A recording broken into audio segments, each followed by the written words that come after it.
Selamat datang di GTA Desain paling canggih di 2020. Akhirnya kita kembali di konten yang ditunggu-tunggu semua orang, GTA di Top 10. Termasuk gua juga nunggu konten ini karena pengen tahu siapa sih pemenang di segmen 24 inch di bawah 2 juta sekarang. Sebelum masuk videonya, kita ucapin terima kasih dulu untuk sponsor kita kali ini yang sekaligus meng-giveaway monitor-monitor mereka.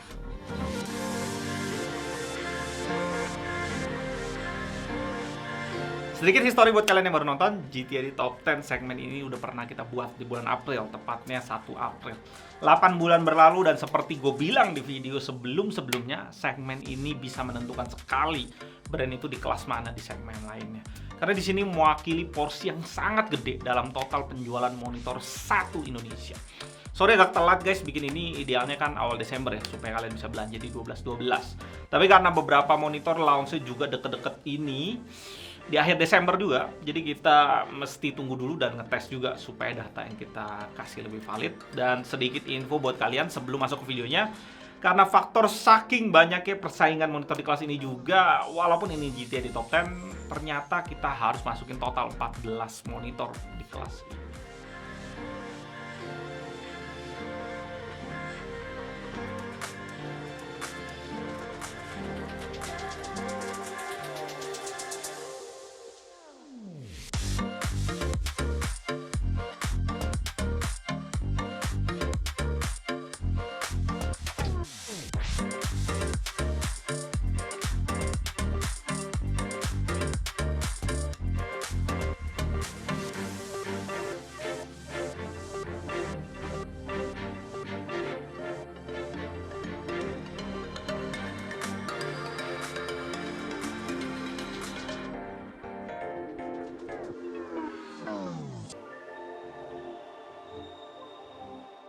Kita mulai dari rank 14, ada Aopan 24CL1Y.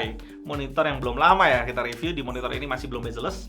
Jadi tampilan dari luarnya agak biasa aja dan dengan harganya itu cukup tinggi ya menurut kita, di 1,5 jutaan kalau kita bandingin sama yang lain.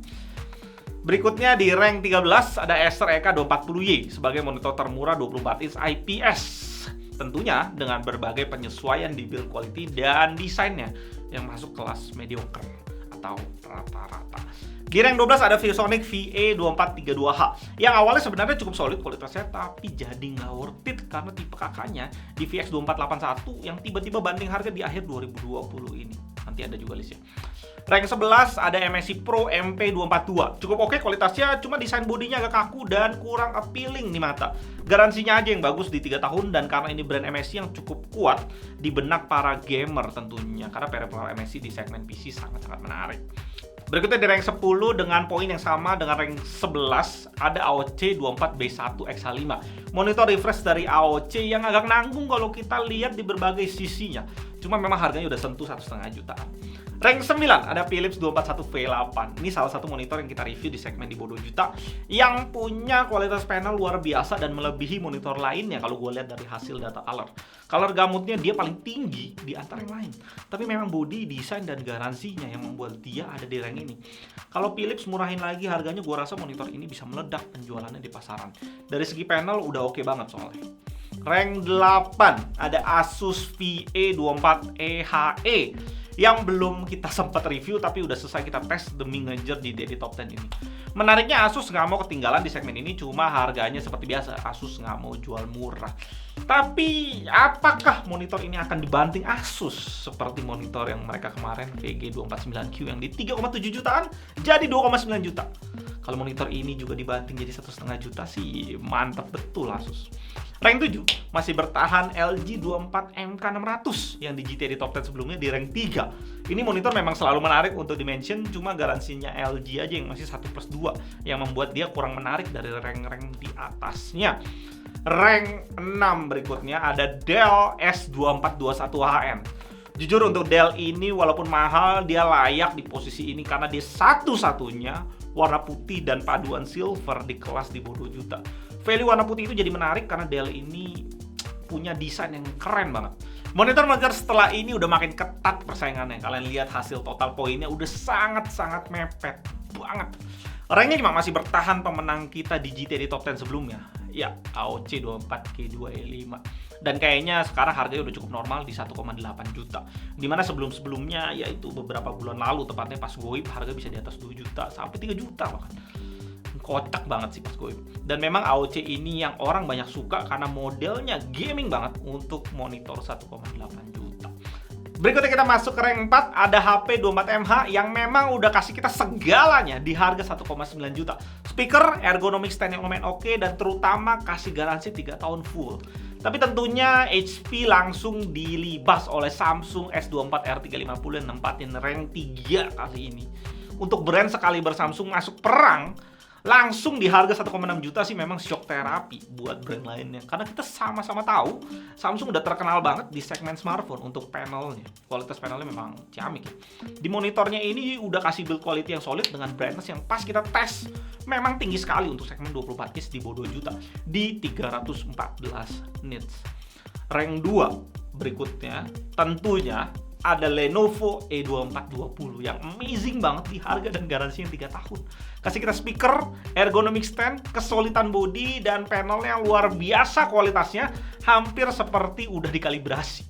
Dan pastinya udah goib juga monitor ini saat video ini dibuat.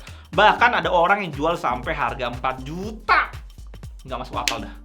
Dengan perbedaan angka yang mepet banget, bedanya cuma 0,05 poin dengan rank 2. Pastinya rank 1 kita tempatin ViewSonic VX2481MH yang awalnya di 1,9 juta. Entah gimana ceritanya di akhir tahun banting jadi 1,6 juta. Dengan garansi masih tetap 3 tahun full plus speaker yang terbaik gue rasa untuk monitor di bawah 2 juta. Build quality dan desainnya sebenarnya gue bisa ngerti dari apa yang dikasih awalnya dipatok sama ViewSonic di 1,9 juta. Tapi medan peperangan udah sampai ke 1,5 juta dan ketika dia banting ke 1,6 juta, nggak lama setelah itu goib di pasaran hilang. Sebentar banget waktu jaraknya itu ya antara banting dan goib. Emang worth every money ViewSonic ini di harga 1,6 juta. Elegan pula kakinya. Gue harap ViewSonic harganya nggak berubah nanti setelah batch monitor ini yang berikutnya datang. Ya, itulah list kita di akhir tahun 2020 ini. Setelah selesai ngomong gini, gue udah langsung gak sabar aja menunggu peperangan di 2021 yang pastinya makin menggiurkan dan ketatnya udah gue gak ngerti lagi deh. Mungkin juga di tahun depan 144 Hz udah di bawah 2 juta. Pastinya makin seru aja. Gak ketinggalan juga di akhir video ini para sponsor kita yang kita mention di awal akan meng-giveaway monitor-monitor mereka. Nantikan video giveaway-nya tentunya di channel GTID. Thank you untuk para sponsor yang membuat GTID Top 10 ini semakin meriah dan seru. Apalagi kita udah mau menyambut tahun baru. GTID ngucapin selamat Natal 2020 dan tahun baru 2021. Ini tahun yang amazing buat GTID, sekaligus monitor udah makin hari makin gila persaingan. Dan gue harap GTID selalu ada di sana untuk memudahkan kalian untuk memilih monitor terbaik. Oh iya, lupa gue mention hampir semua monitor di video kali ini gue udah review.